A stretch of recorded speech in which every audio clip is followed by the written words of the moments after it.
Please don't forget to subscribe and comment. I never expected to fall for someone on national TV. Honestly, I just wanted an adventure when I signed up for Love Island USA. I wanted the sun, the thrill, maybe a little attention, a vacation flirt at most. What I didn't expect was dive in. He walked into the villa on day 3, like some kind of dream.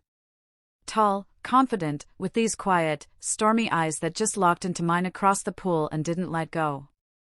He had this effortless swag, wearing a white button-down, sleeves rolled, like he didn't even try to be that good-looking, it just happened. My heart skipped before I even realized I was smiling. "Mind if I sit?" he asked me that afternoon. His voice was smooth, just a little low, the kind of voice you want whispering in your ear on a late night. "Only if you can handle the heat," I said, fully testing him. He smiled back like he already knew I'd be his. That night, I kept thinking about him. The way he spoke, how his eyes stayed locked on mine when others were talking, like none of it mattered but me.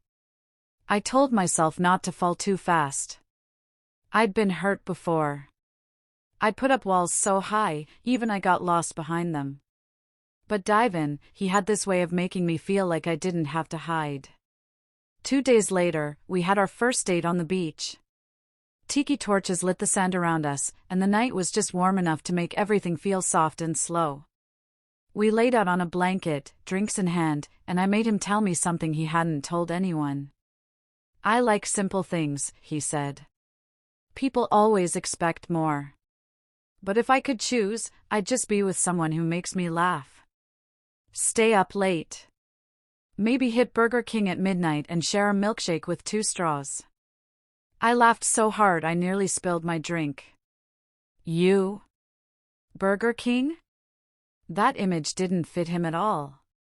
But it made me fall a little deeper. He looked at me then, seriously, like the world stopped for that second, and said, "What about you?" And I broke a little. I act like I've got it all figured out, but I don't let anyone in. Not really. Not since I stopped breathing through it. He didn't rush me. He just reached over and tucked a curl behind my ear. "I'm not here to play games," he whispered. "I'm here for you." And then he kissed me. Gentle, slow, perfect. Like the kiss you've waited years for and didn't even know it. From that moment on, we were us. We did everything together. We swam at sunrise, danced at the villa parties, whispered secrets in hammocks when everyone else had gone to bed. It didn't feel like a show anymore. It felt like life starting over. One night, things got a little rocky. During a truth or dare game, another girl dared dive in to kiss her. He looked at me, hesitated, and then kissed her on the cheek. It wasn't the kiss. It was that pause. That moment where it felt like maybe he could have said no. Later, I pulled him aside. "You didn't have to do that." He looked so torn. "It didn't mean anything. I didn't want to seem like I was playing it too safe." "You don't have to play with me," I told him. "You just have to be real." He took my hands, pulled me close. "I'm real when I'm with you." "And after this? After the lights and cameras? I want you to come with me. Let's disappear for a while. Let's rent a place, drive around LA, get messy eating Whoppers in the car. Just us." My heart felt like it melted, right there under the stars. "Whoppers and romance?" I teased. "Don't knock it till you try it," he said, grinning. It was the way he said it. Like no one else in the world mattered. And maybe they didn't. One of my favorite moments came during a couples challenge. Everyone had to act out their dream date. Some did fancy restaurants or skydives. Dive-in and I? We played out a road trip. He fake drove a convertible, and I stood up pretending to scream into the wind, arms wide. Then I yelled, "Wait, pull over. I smell Burger King." He played along so well. "Girl, get in this car, you ain't ordering without me. We had the whole villa cracking up, but for us, it was real. It was our language, sweet, stupid, and intimate. We curled up that night in the hammock. His hand rested over my heart, warm and calm, and he whispered, "I want this forever."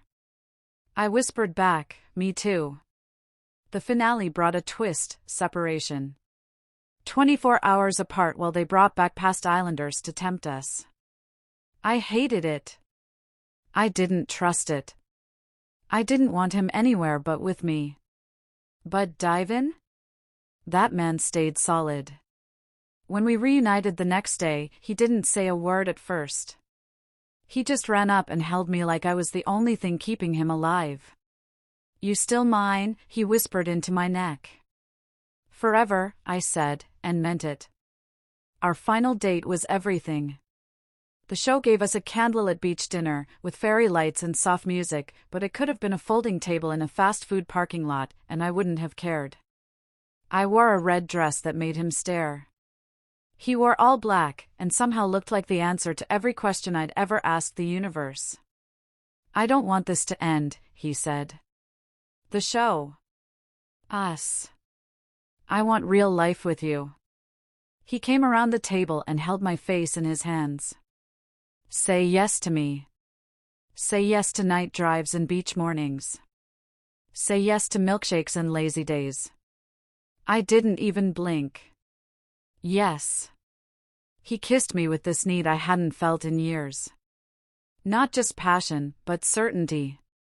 Like we were writing a new chapter, and this was only page 1. We won Love Island USA the next day, but that wasn't the real prize. The real prize came weeks later, after all the interviews and press. One night, we were cruising down a dark LA street, windows down, music low, my feet on the dashboard, and he pulled into a Burger King drive-thru. 2 Whoppers, he told the speaker, 1 large fries, and a vanilla milkshake with 2 straws. I burst out laughing. He turned to me, smiling like he already had everything. "Told you. Our thing." I looked at him, my heart full, the city lights soft against his jaw, and thought, this isn't just a story. This is our story. Real. Messy. Sweet. And just beginning.